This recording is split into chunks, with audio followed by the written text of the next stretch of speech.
Doctors in medical facilities all across Nevada say many patients and the elderly, they are neglected, they're in pain, and they can't speak out.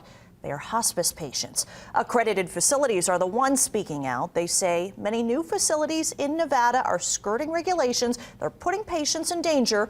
One lawmaker calls for a patient's Bill of Rights.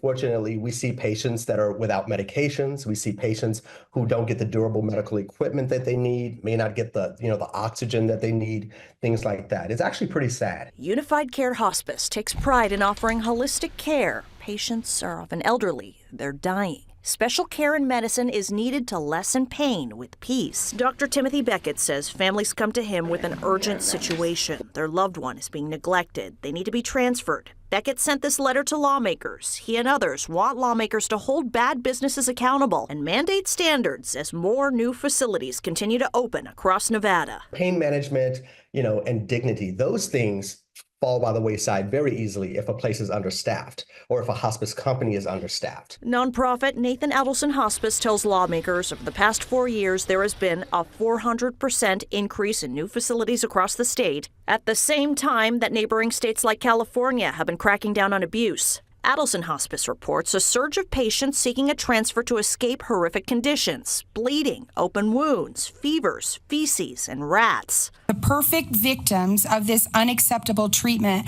are people who are dying and can't complain. Assemblywoman Dr. Rebecca Edgeworth is spearheading reforms. Her bill would mandate enhanced oversight of new facilities for the first 2 years, state-mandated staffing and operations guidelines, accreditation, and payment through Medicare. Dr. Beckett says when facilities accept Medicare, they must abide by federal standards and will face greater scrutiny. Hospices that remain will be under a lot more scrutiny because of this bill, which I think is very important.